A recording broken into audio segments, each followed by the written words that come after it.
हिंदी साहित्य की कहानियों के चैनल में आपका स्वागत है। आज सुनिए प्रतिष्ठित हिंदी लेखिका डॉक्टर उषा किरण की लिखी हुई कहानी बिट्टा बुआ। तो शुरू करें कहानी बिट्टा बुआ।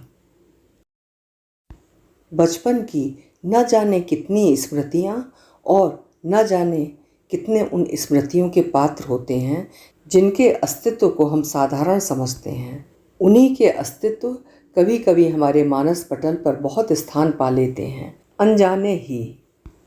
बचपन में छुट्टियों में गांव जाने की एकमात्र आकर्षण डोर होती थी बिट्टा बुआ, जो अभी भी कभी कभी सपनों के क्षितिज पर पत्थर फेंकती, गाली देती, वैसी की वैसी ही चित्रित हो जाती हैं।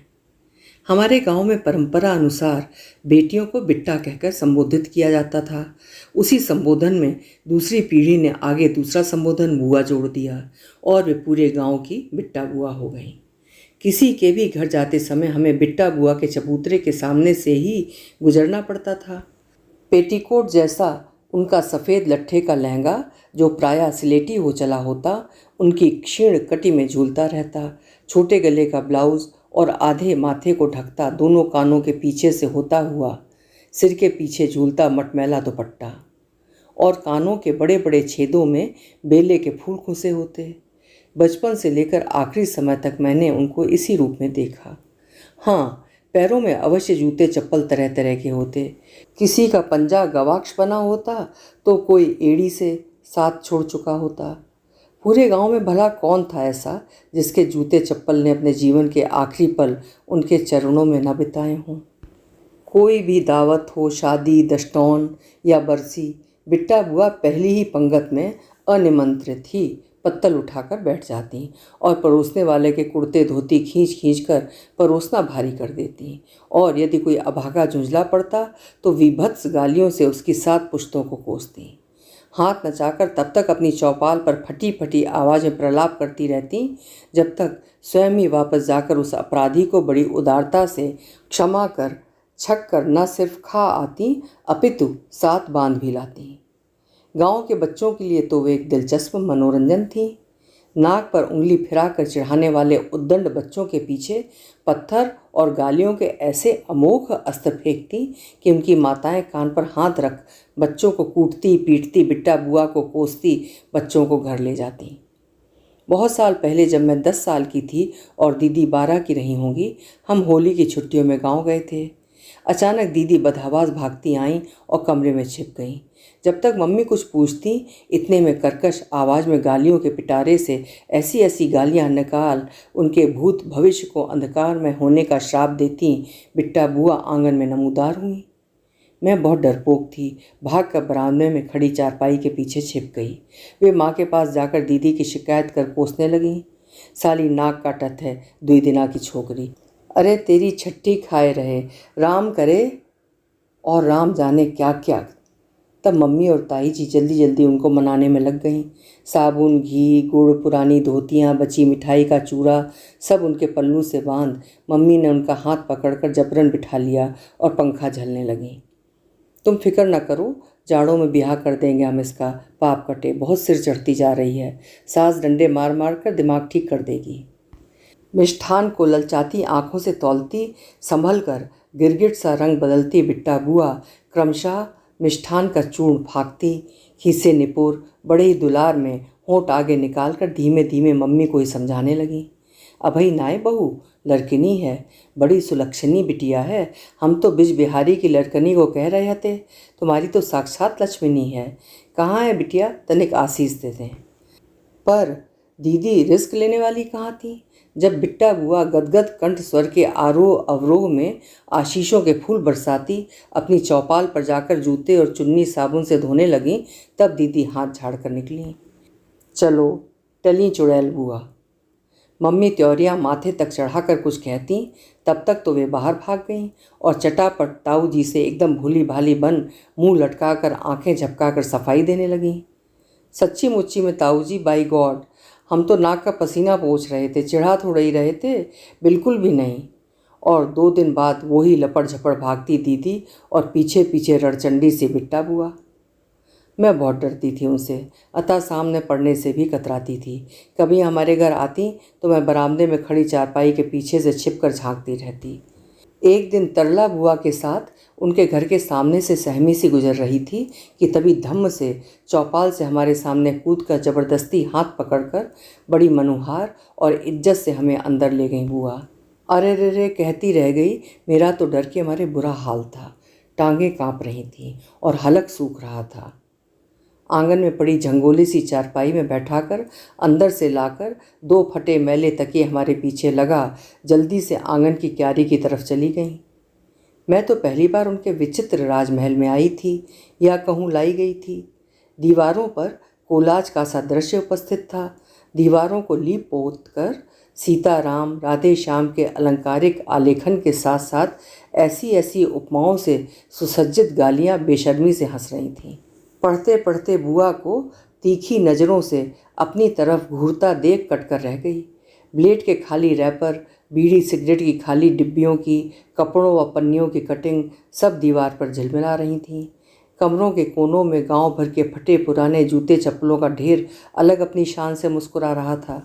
उनके घर का निरीक्षण करते एक तो उस हिंडोले में बैठते घुटने पेट में घुसे जा रहे थे, दूसरी तरफ डर के मारे होश उड़ रहे थे। तरला बुआ मेरी हालत समझकर भी शांत भाव से बैठी थी।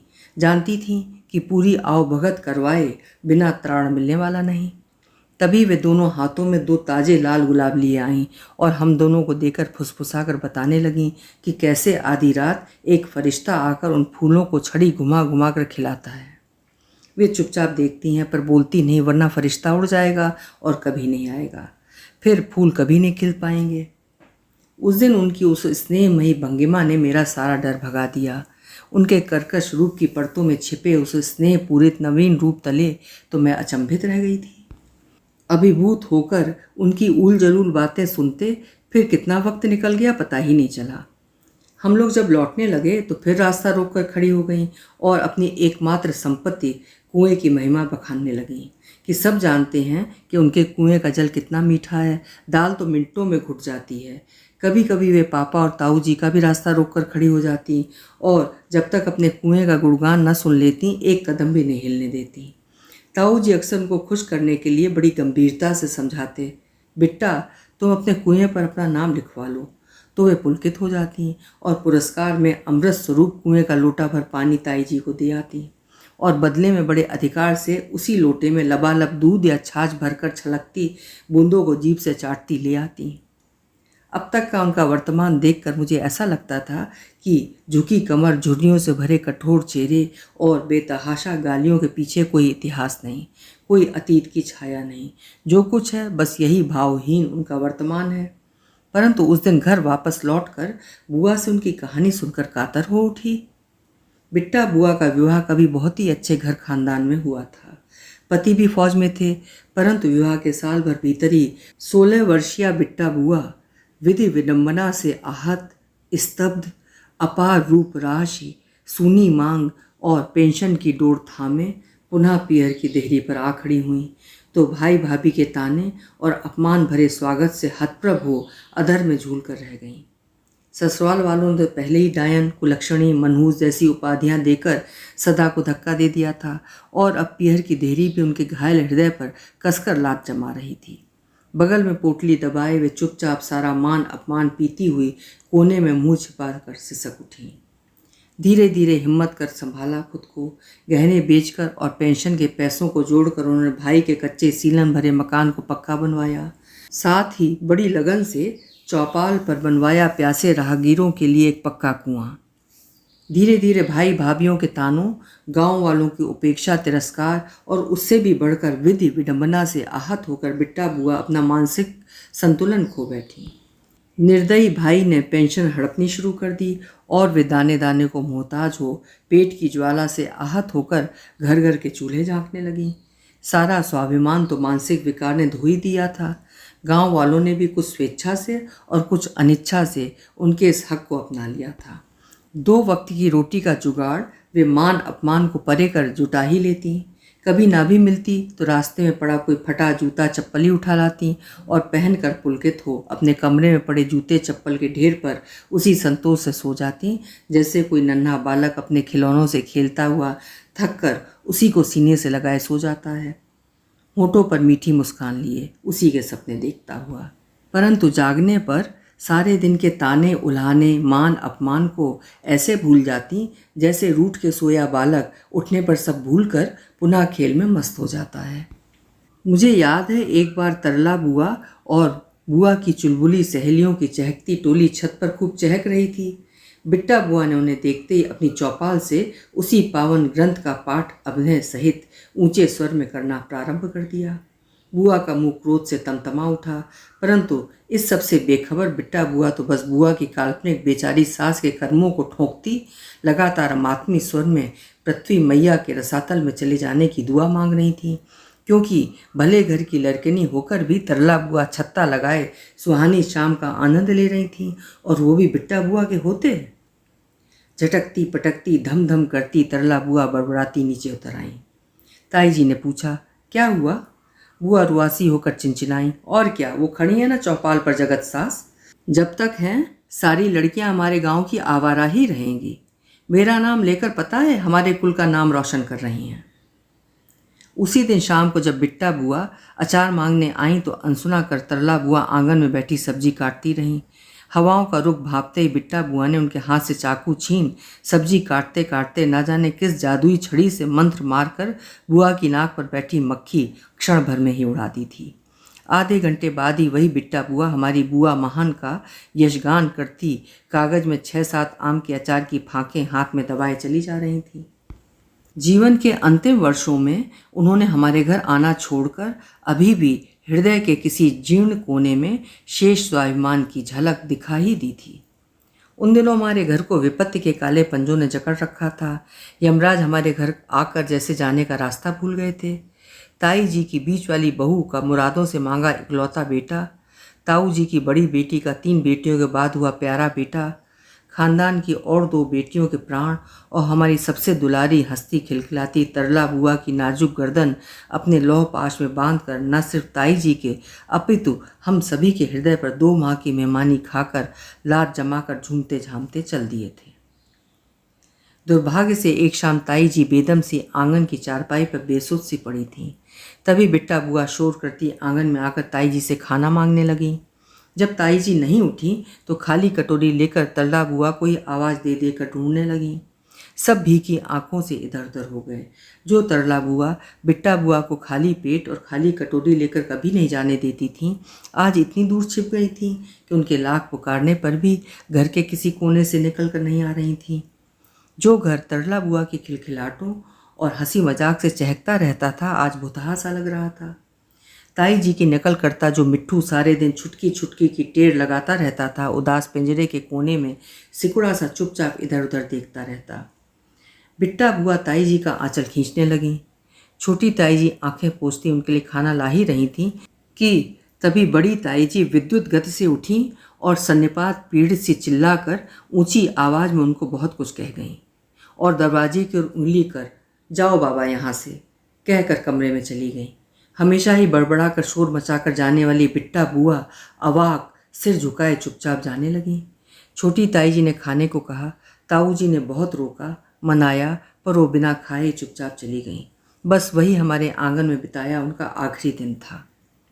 आदमी भूले ना तो जीना मुश्किल हो जाता है और वक्त बड़े से बड़ा जख्म भर देता है, पर बातों के जख्म कभी कभी उम्र भर नहीं भरते। 2 साल में ईश्वरी इच्छा से भाभी और बड़ी दीदी की गोद स्वस्थ सुंदर बेटों से भर गई तो ताऊ जी ने गांव भर को दावत दी, पर ताऊ जी ताई जी के लाख मनाने पर भी बिट्टा बुआ ने एक टुकड़ा भी मिठाई का मुंह में नहीं डाला और घर में एक बार झांका तक नहीं। ताई जी का वो महोत्सव बिट्टा बुआ के लाल महकते गुलाब के अभाव में अधूरा ही रह गया। ताई जी मन महसूस कर रह गईं। ताई जी का कोई भी उत्सव आज तक बिट्टा बुआ को खिलाए पिलाए बिना पूर्ण नहीं होता था, परंतु इस बार बिट्टा बुआ ने बड़े ही स्वाभिमान पूर्वक उनका ये उत्सव फीका कर दिया था। ताई जी बहुत दुखी और शर्मिंदा थीं। बिट्टा बुआ अक्सर पापा और ताऊ जी से दुखी स्वर में ताई जी की शिकायत करती थीं, परंतु परम आश्चर्य ये था कि तिल को ताड़ बनाकर गाने वाली बिट्टा बुआ गांव में किसी के भी सामने ताई जी के खिलाफ मुंह नहीं खोलती थी। संभवतः यही ताई जी द्वारा किए गए पूर्व उपकारों का प्रत्युत्तर था, वरना इस तरह की घटना पर उनका इस तरह चुप रह जाना कितना आश्चर्यजनक प्रतिक्रिया थी, और वे ताई जी को कितना स्नेह करती थीं ये सब जानते थे हम। शनय शनय अनियमित आहार एवं उम्र के तकाजों से उनकी कमर बहुत झुक गई थी। झुर्रियाँ तो मैंने बचपन से लेकर आखिर तक उतनी ही देखी। मृत्यु से 6-7 माह पूर्व तक उनका स्वास्थ्य बहुत गिर गया था, ठीक से उपचार भी नहीं हो रहा था। उनके जीने की आकांक्षा ही किसे थी। अपने बड़े कमरे और आधे आंगन में वे भाई और भाभी को पैर भी नहीं रखने देती थीं। अतः पूरे घर पर कब्जे का स्वप्न पूरा होता देख वे दोनों बहुत पुलकित थे, और इधर जीवन के अस्त होते सूर्य की किरणें उन्हें निस्तेज करती जा रही थीं। बस 3 चीज़ों का मोह उन्हें अभी भी जकड़े हुए था।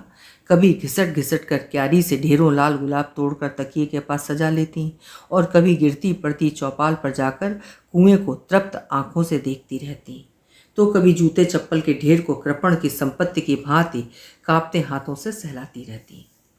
एक दिन उनकी तबीयत बहुत खराब थी, अंत निकट था, बोल नहीं पा रही थी। गांव वालों ने मिलकर उनकी खाट चौपाल पर निकाली। सब नम आंखों से चारों तरफ घेर कर बैठ गए। ताई जी तुलसी गंगा जल उनके मुंह में डाल रही थी। राम राम का जाप चल रहा था। सभी का मन भारी था। भले ही उनकी तीखी जुबान से कोई न बचा हो, पर उनका कोई बैरी भी तो नहीं था। एक पल यदि किसी से झगड़ आती तो दूसरे ही पल फिर मेल कर लेती। गांव की बेटियों ने भले ही उनकी गाली खाई हो, पर विवाह मंडप में कौन ऐसी बेटी थी जिसके दूल्हे को और उसको लाल गुलाब का आशीष न मिला हो। जब तक उनके शरीर में ताकत थी, भला कौन नवजात शिशु या कौन नवेली बहू होगी जिसे लाल गुलाब का तोहफा और ढेरों आशीष न मिले हों। उनके पास और था ही क्या, बस यही एक संपदा थी, और था प्यार और आशीषों से भरा हृदय। सारा गांव ही उनका अपना था, और वे सबकी। अंतिम समय पूरा गांव ही उनकी खाट के चारों तरफ से मटाया था। जब उनकी सांसें अटक अटक कर गिनती पूरी कर रही थीं, तभी अचानक उनके भाई ने बिट्टा बुआ के कमरे से जूते चप्पल निकाल कर बाहर गली में फेंकने शुरू कर दिए। गांव वालों ने रोकने की कोशिश भी की, पर उन्होंने किसी की भी नहीं सुनी। बिट्टा बुआ सब देख रही थीं। उनकी दोनों आंखों की कोरों से आंसू टपक रहे थे, मानो कह रहे हों, कुछ देर और रुक जाओ, हमारे प्राण पखेरु उड़ने ही वाले हैं। जिस घोंसले पर इतने दिन हमारा बसेरा रहा, उसे और थोड़ी देर मत उजाड़ो। पर दुष्टों की आत्माएं भी बहरी ही होती हैं। अंतिम समय जानकर सबने मिलकर बिट्टा बुआ को धरती पर उतारा। पूरी ताकत से उन्होंने बड़े दर्द से आंखें खोलकर बाहर पड़े जूते चप्पलों के ढेर को देखा, और एक हिचकी के साथ सारे बंधन तोड़कर प्राण पखेरु उड़ चले, जहाँ ना उन्हें कोई माया थी, ना मोह का बंधन। हमारी प्राचीन मान्यताएं हैं कि जो जैसा करता है वो वैसा भरता है। वो इहलोक या परलोक में अवश्य ही उसके फल का भुक्तभोगी होता है। बिट्टा बुआ को गुजरे 1 वर्ष भी नहीं बीता था कि जवान बेटे की मृत्यु का दुख बिट्टा बुआ के भाई मंगल सिंह को हिला गया था। कभी बिट्टा बुआ की मृत्यु पर उनकी बहन के रोने पर जो उनकी भाभी बहुत दर्द से कह रही थी, जाने लोग कैसे रो लेते हैं, हमको तो भाई रुलाई आउदीन आए हैं। नहीं जानती थी कि नियति तब मुस्कुरा रही थी, और जब जवान बेटे की लाश पर वे अपने बाल नोच कर पछाड़े खाकर रो रही थीं, तब वही नियति ठठा कर हंस रही होगी। देखा, ऐसे रोना आता है। बिट्टा बुआ की मृत्यु के 2 वर्ष पश्चात जब हम लोग गांव गए तो देखा मंगल सिंह खूब बाल्टी भर भर कर बिट्टा बुआ के कुएं के पानी से नहा रहे थे। घर जाने पर ताऊ जी ने बताया कि मंगल सिंह पागल हो गए हैं। बस सर्दी गर्मी जब देखो नहाने लगते हैं, कई कई बाल्टियों से, और 8-10 बार लोटा मांझ कर मानो बुआ की तड़पती अतृप्त आत्मा को तर्पण देते रहते हैं। उनकी पत्नी किवाड़ के पीछे खड़ी उनकी हालत देख विवश सी रोती रहती हैं। सर्वशक्तिमान ईश्वर से भी पहले कई बार अपनी अंतरात्मा ही हमें सजा दे देती है। गांव के सब लोग कहते हैं कि हर रात मंगल सिंह के लोटे की जलधार के नीचे अंजलिबद्ध बिट्टा बुआ की त्रसित आत्मा वो जल पीती है। परंतु मेरा मन ये बात कभी भी स्वीकार नहीं करता। जो भाई प्रायः उन पर हाथ तक उठा देता था, उसके हाथों दिए तर्पण को स्वीकार करने की अपेक्षा वे प्यासा तड़पना ही स्वीकार करेंगी, भले ही मंगल सिंह का लोटा मांझते घिस जाए या कुएं का जल समाप्त हो जाए। मेरा अबोध मन इस विश्वास को भी नहीं झुठला पाता कि रात को वे फरिश्ते का हाथ पकड़कर जरूर आती होंगी अपनी क्यारियों के लाल गुलाबों को खिलता देखने के लिए, और भोर से पहले असंख्य झिलमिल तारों के बीच अनंत गहराइयों के पार स्थित स्वर्ग लोक की ओर उड़ जाती होंगी। अभी आप सुन रहे थे डॉक्टर उषा किरण जी की लिखी हुई एक बेहद मार्मिक कहानी, बिट्टा बुआ। कल मिलेंगे फिर किसी उम्दा कहानी के साथ। आपका समय शुभ हो।